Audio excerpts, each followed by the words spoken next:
Hello student, आज हम आपको न्यूटन्स लॉ ऑफ मोशन पढ़ाएंगे, यानी न्यूटन के गति के नियम। न्यूटन लॉ किसी वस्तु पर लगने वाला बल और उस बल के कारण वस्तु की गति में हुए परिवर्तन के बीच जो है संबंध बताता है।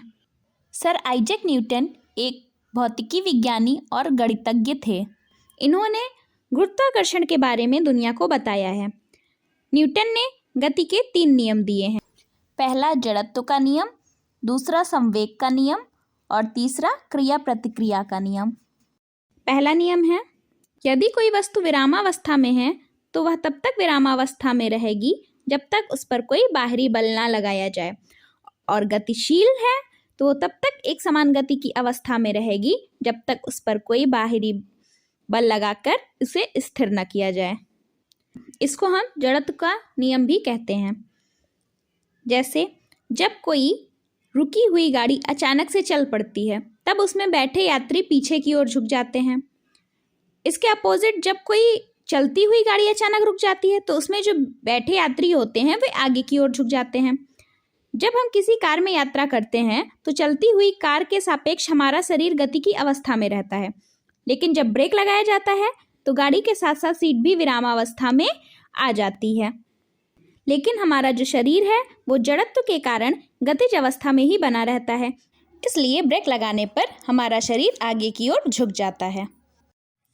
इसके अलावा एक और एग्जाम्पल है, जैसे हम लोग कैरम खेलते हैं तो स्ट्राइकर से जब तक हम लोग गिट्टियों को नहीं मारते हैं तब तक वो अपने स्थिति में ही रहती हैं, मतलब विरामावस्था में ही रहती हैं, वो हिलती नहीं हैं। और जैसे ही हम स्ट्राइकर पे किसी गिट्टी पे निशाना मारते हैं और वो आगे गतिमान अवस्था में आ जाती है। तो इसमें क्या हो गया, गिट्टी जो है वो तब तक विरामावस्था में थी जब तक हम लोगों ने स्ट्राइकर से उस गिट्टी पे निशाना मारकर उसको हमने बाह्य बल नहीं लगाया। न्यूटन के फर्स्ट लॉ को हम इस प्रकार से भी कह सकते हैं, सभी वस्तुएं अपनी अवस्था परिवर्तन का विरोध करती हैं। अब न्यूटन का दूसरा नियम क्या है, किसी भी वस्तु के संवेग परिवर्तन की दर उस पर लगाए गए बल के समानुपाती होती है तथा संवेग परिवर्तन की दिशा वही होती है जो बल की दिशा होती है। जैसे क्रिकेट खिलाड़ी तेज आती हुई गेंद को पकड़ने के लिए अपने हाथ को हमेशा पीछे की ओर खींच लेता है ताकि गेंद का वेग कम किया जा सके, इससे कम चोट लगती है। तेज घूमती गेंद में उसके वेग के कारण संवेग की मात्रा अधिक होती है, इसलिए गेंद में काफी बल होता है।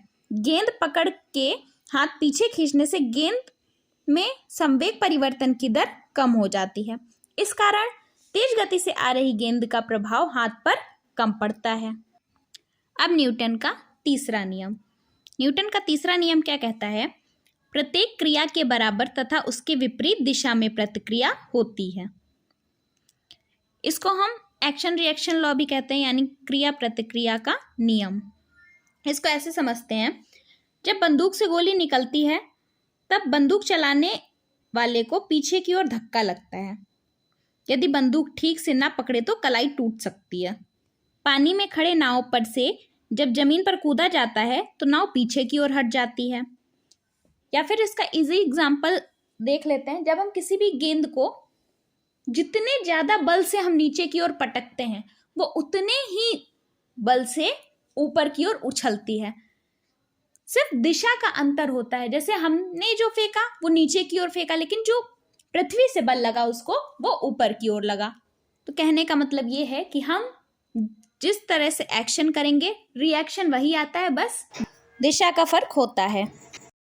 अब जैसे हमने किसी भी गेंद को जमीन पर पटका, तो हमने जिस तरह गेंद को पटका तो वो हमारा क्या हो गया, क्रिया, और वो गेंद जमीन से उछलकर ऊपर की ओर आई, वो क्या हो गई, प्रतिक्रिया। लेकिन हम दोनों की दिशाएं, हमने जो पटका उसकी दिशा और जो पृथ्वी से उछली उन दोनों की दिशा विपरीत थी। तो ये हो गया हमारा एक्शन और रिएक्शन लॉ।